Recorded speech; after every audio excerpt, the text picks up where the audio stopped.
Passo agora 26 minutos das 10 da manhã. Está na altura da habitual revista de imprensa. Hoje lemos os jornais com o gestor Paulo Morgado. Lançou recentemente o livro Fazer, que daqui a pouco já vamos conhecer. Para já olhar os jornais desta terça-feira. Paulo Morgado, bom dia, bem-vindo à SIC Notícias. Bem, e vamos começar por falar de algumas notícias positivas que estão nos jornais desta manhã. Por onde é que vamos começar, Paulo Morgado? Olha, eu começava pelo I, e a notícia é positiva, depende do ponto de vista que se olha. Eu acho-a positiva. E o I, na última página, traz uma notícia sobre um grande banco inglês, e um gestor português, que é o António Horta Osório, em que vai exigir a devolução dos prémios aos gestores do banco, porque tiveram que ser criadas previsões para fazer face a perdas que, entretanto, se previam naquilo que eram os resultados sobre os quais os gestores tinham ganho os prémios. Suscita-me duas coisas, dois comentários, esta notícia. Perguntar se em Portugal seria possível este tipo de atitude, ou seja, pedir a devolução de prémios obtidos apenas contabilisticamente e que não se tinham traduzido por resultados obtidos contabilísticos e não se tinham traduzido em entradas de dinheiro. E a outra coisa que eu destaco é que há, de facto, uma diferença entre os resultados contabilísticos e o dinheiro que se gera.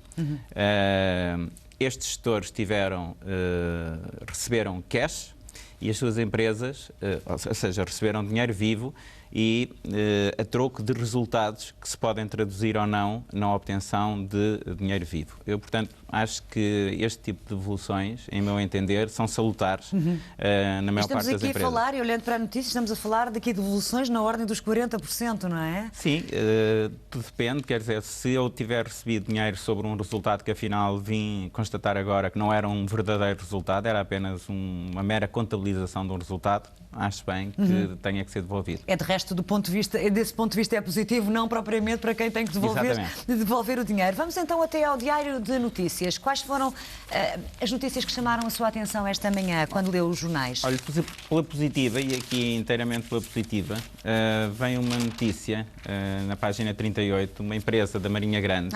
Uma empresa de sucesso no design, não é? Que é Grande Design, inserida no grupo Vangeste, que se destaca pela sua inovação e pela sua capacidade de trabalhar com grandes marcas como a Swatch ou a Black & Decker, o que é uma prova de que quando se trabalha e não apenas se pensa, e isso tem a ver com o fazer, nós conseguimos de facto ter sucesso. E atenção que isto não é um sucesso daqueles que às vezes há alguns comentadores que costumam trazer aqui às televisões, que é um português que ganhou um prémio numa corrida de bicicletas com campainhas azuis, que ia atrás de um carro que ia a mandar fumo do escape. Não é um prémio assim muito estreito em que um português realçou. É um prémio de uma empresa que é, de facto, uma empresa de sucesso, e que pode ombrear com as melhores empresas nacionais. E de resto diz aqui a notícia que os seus clientes são sobretudo empresas estrangeiras, não é? Aposta muito sobre a exportação, e aqui o segredo acaba por ser um bocadinho também a inovação e a criatividade. Mas sobretudo uma empresa que, sendo a Marinha Grande, está lado a lado com as maiores empresas internacionais. E, portanto, não temos que ir buscar um prémio de uma coisa que... E olhando para isto, Paulo Morgado, eu estou a olhar para o volume de negócios, 400 mil euros, e apenas 9 trabalhadores. Não, isso é a parte da Grande Design. De Grande Design, está mais colaboradores pontuais. Exatamente, e está inserida no grupo Vangeste, que fatura 20 milhões de euros. 20 milhões, isto só uma pequena parte, e de resto é um ótimo exemplo de uma empresa portuguesa de sucesso. Bem, e passemos às notícias um pouco menos positivas, não é? Que também estão na imprensa não só de hoje, mas os dos últimos tempos, e optou pela reunião de ontem entre António José Seguro e a missão da Troika. Porquê é que o Paulo Morgado destaca esta notícia? Olha, destaco independentemente de ter sido o PS, supostamente a pedir mais tempo, destaco por este pedido de mais tempo. Com o Primeiro-Ministro sempre a dizer que Portugal não precisa nem de mais tempo nem mais dinheiro, não é? A questão não é se é preciso mais tempo ou mais dinheiro, a questão é que o pedir mais tempo normalmente é um sinal de que... Olha, faz-me lembrar quando nós fazíamos exames, quando andávamos na universidade, e pedíamos aos professores mais tempo a acabar o exame. Normalmente, em relação ao pedir mais tempo, está sempre associado a um problema de menor competência. Porque quando as pessoas têm verdadeiramente competência, fazem as coisas no tempo que devem. E se depois não conseguirem fazer, então aí o problema colocar-se-á. Estar a pedir mais tempo a priori não me parece que seja uma boa ideia. Até porque nós temos que nos convencer de uma vez por todas que tempo é dinheiro, não é? Portanto, se nós temos a dívida que temos em Portugal, foi porque andámos a pedir tempo emprestado. E curiosamente estamos a falar de um partido, o Partido Socialista, que foi um dos que assinou um memorando de entendimento da Troika quando estava. O que não impede que o Partido Socialista possa estar contra em casos muito particulares. Sim, medidas algumas muito medidas. Aqui a questão é que para já está-se a partir de um pressuposto que é que nós não vamos conseguir à partida, não é? Não, e sobretudo quando se pede mais tempo, parte-se de um pressuposto que é nós já estamos a fazer tudo o que podíamos estar a fazer, tudo certo, e dentro do ritmo que podíamos estar a fazer. E, portanto, vamos pedir mais tempo. Nós temos que nos interrogar se estamos mesmo a fazer tudo o que é certo, porque eu acho que há áreas que podiam ser exploradas e ainda não o foram. Olha, por exemplo, algo que eu tenho vindo a bater-me há muito tempo, que é a questão de poder haver transferência de trabalhadores da administração pública para o setor privado, através de contratos de outsourcing para certo tipo de atividades que são muito repetitivas e que não tem que ser o Estado a fazê-la, sei lá, não tem que ser o Estado a processar faturas ou a fazer contabilidade ou a processar salários ou a tratar de equipamentos de tecnologias de informação. Pode transferir isso para privados e aproveitar para dar aos trabalhadores da função pública uma capacidade de ter uma carreira nova no setor privado.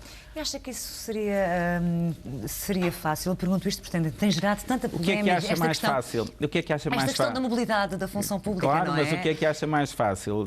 As coisas não esticam, não é?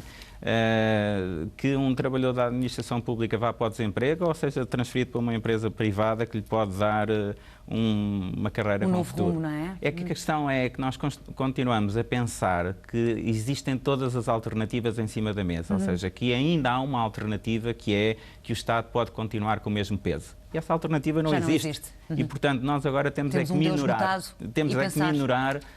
o impacto para os trabalhadores da administração pública e eu acho que com as restrições que eles hoje estão a sofrer, que muitas vezes não acontecem no setor privado, como por exemplo cortes salariais, podia ser uma alternativa. Muito bem, e vamos também a outra notícia que é de facto preocupante, o desemprego em Portugal, nomeadamente o desemprego jovem, de resto uma questão que foi debatida ao longo de todo o dia entre o Governo e os parceiros sociais, que também está num jornal, em todos os jornais, nomeadamente no Jornal Público. Eu fico um bocadinho triste que os jovens portugueses não tenham oportunidades, porque não sei se reparou na notícia, vem a dizer que o desemprego jovem chega aos 35%. Eu acho que é um número bastante assustador. Dos 15 e os 24 anos. E, sobretudo, quem se preocupa com o futuro dos seus filhos em Portugal, embora o futuro dos nossos filhos possa não ser em Portugal, e não vejo nenhum mal em que as pessoas queiram emigrar. Aliás, eu acho que as pessoas têm que ter direito a fazer aquilo que querem, sobretudo no espaço europeu. Do sítio onde estão, sobretudo no espaço europeu. Nós não nos podemos esquecer que não podemos com uma mão estar a pedir dinheiro à Europa e depois com a outra mão a criticar quem acha que as pessoas podem emigrar para que nem é emigrar, no sentido estrito da palavra, para um país europeu. Preocupa-me o desemprego jovem e preocupa-me, sobretudo, que não haja uma maior flexibilização laboral para determinados tipos de cargos que hoje estão preenchidos por pessoas que não vão sair deles protegidos pela legislação laboral que nós hoje temos. Mas com a reforma das leis do trabalho isso está a reforma da lei do trabalho depende de uma coisa também que muitas vezes não é falada, que é a reforma da lei processual associada ao direito de trabalho. Se eu flexibilizar a lei substantiva, mas se não definir regras muito concretas para o processo, não vão haver... Na prática vai ficar tudo na mesma, não é? Vai ficar tudo na mesma porque as coisas chegam aos tribunais e depois não se conseguem decidir. Ou melhor, decidem-se sempre, ou a maior parte das vezes, a favor do interesse do trabalhador. Aquilo que eu acho que nós devemos pensar é se faz sentido estarmos a proteger emprego de pessoas que são verdadeiramente incompetentes e que não querem trabalhar, em desfavor de jovens que muitas vezes estão melhor preparados e que gostavam de entrar no mercado de trabalho e que não têm oportunidade porque os lugares estão completamente ocupados. Estão fechados. Muito bem, então vamos agora, deixando os jornais, olhar um bocadinho para este livro, para o seu recente livro. O título é A Fazer, está aqui na minha mão. Fazer, pergunto-lhe Paulo Morgado, fazer o quê? Ou não fazer? Olha, eu não dou nenhuma receita sobre o que é que se deve fazer, ao contrário de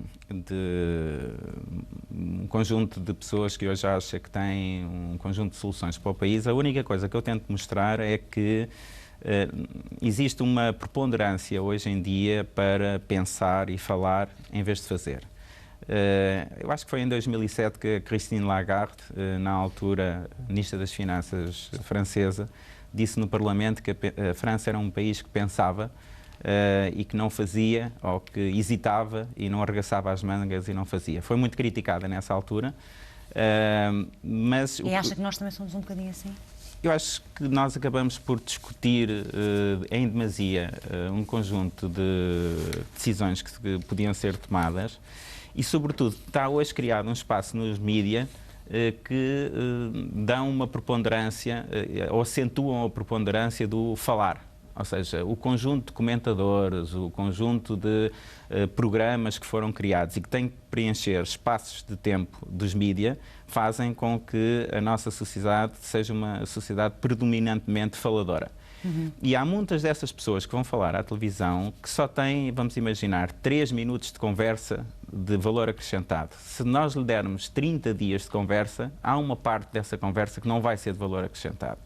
Eu ontem ouvi um comentador muito ilustre da nossa praça a dizer uma coisa que eu até me arrepiei um bocadinho de estar a ouvir, que era que ele punha em causa se fazia sentido, para se ver o nível que nós estamos e a velocidade em que se esgota o conteúdo de determinados comentadores, se fazia sentido usar cintos de segurança na cidade.